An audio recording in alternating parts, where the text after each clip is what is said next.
Assalamualaikum warahmatullahi wabarakatuh. Halo Sobat Cuan, apa kabar?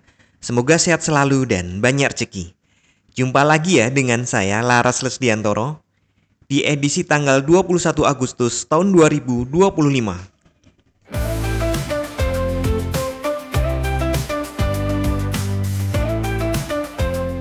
Kemarin market ya sesuai ya.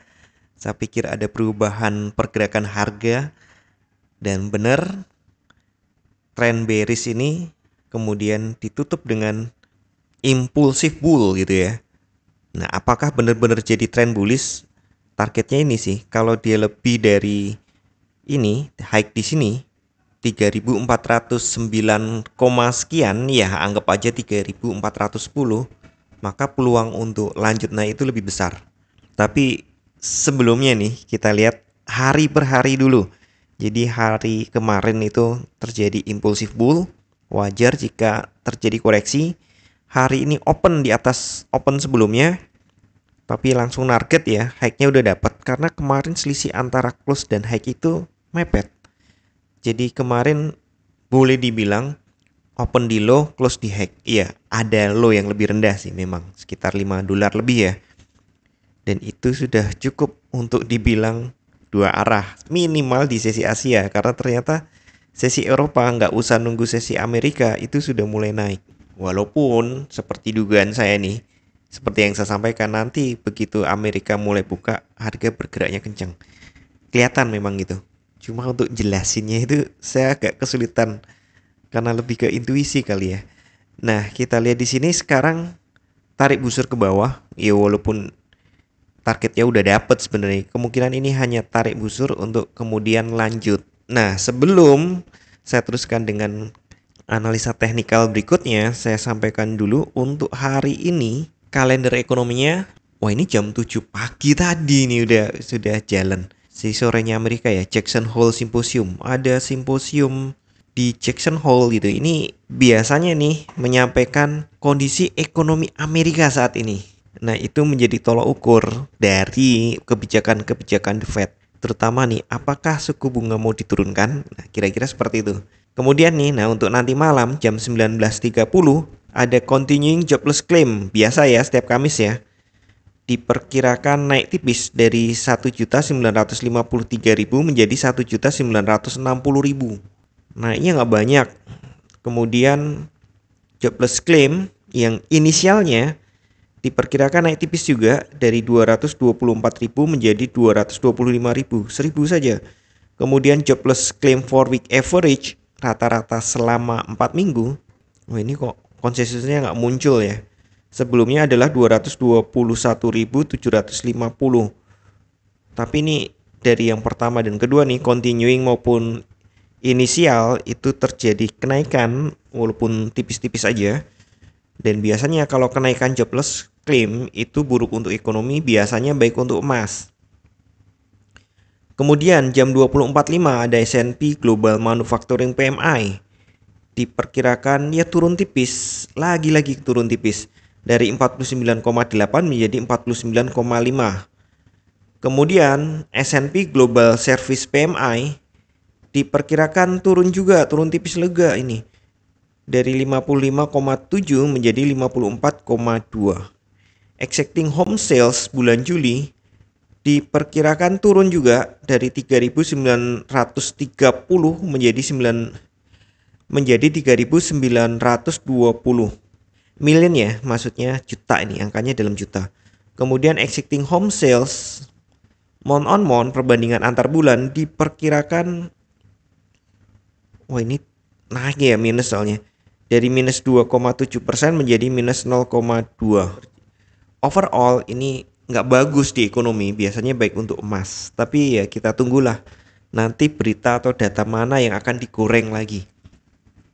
Sekali lagi nih, peluangnya pagi ini terjadi koreksi untuk tarik busur nembak lagi ke atas. Kita cek di 4 jam. Nah ini ya, belum apa-apa nih. Bahkan opennya ini itu sudah ada di high. Jadi high-nya udah dapet. Nah kalau dia mau koreksi, kita tarik garis ini dulu.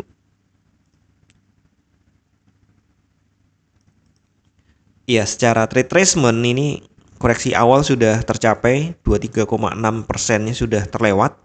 Kemudian dia akan uji di level 2-nya di 38,2%, ada di harga 36. Nah, untuk separohnya itu ada di 3.331, masih jauh. Bisa jadi ini memang tarik busur, ya mungkin sampai 50% baru lanjut naik. Kalaupun turun nih, saya pikir ya 25-an deh ya, sekitar itu untuk kemudian naik lagi. Nah, naiknya ke sini dulu deh, ke 57-an. Ya sampai 58 atau mungkin 60. Nah, setelah itu baru ke ini resisten satunya di 3.375.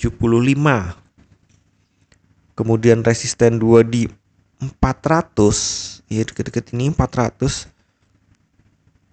Resisten 3-nya berarti saya ambil dari hex sebelumnya 438. Agak jangka panjang ya untuk R3-nya. Kalau R2 masih mungkin sih dikunjungi hari ini. Kemudian untuk support, saya lebarin lagi, tebelin maksud saya. Support 1 mungkin di kisaran ini, di kisaran 25.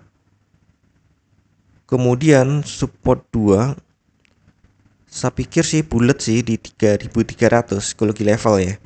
Nah, support 3-nya ada di harga low ini. Yang di sini ya, jangan langsung di sini, jangan langsung paling bawah. Ini dulu. Nah, kalau ambil yang ini adalah 3.281, 80 gitu aja deh. Nah, itu kisaran-kisaran harganya. Tentu ini secara struktural ya, bukan hitung-hitungan pivot, tapi saya sudah kirim kok itu hitung-hitungan pivot dari pagi gitu. Jadi kemarin open turun menjemput support satunya tabel gitu, kemudian mantul naik lagi dan akhirnya close di atas. Nah, ada peluang naik lagi nih berarti. Kita lihat untuk 1 jamnya sudah overbought, maka wajar jika dia cenderung turun. 4 jam itu. Nah, ini yang 1 jam. 1 jam juga menghadap ke bawah, sudah keluar dari zona overbought tapi masih menghadap ke bawah. Iya, ke 50% masih mungkin banget. Sedangkan di 15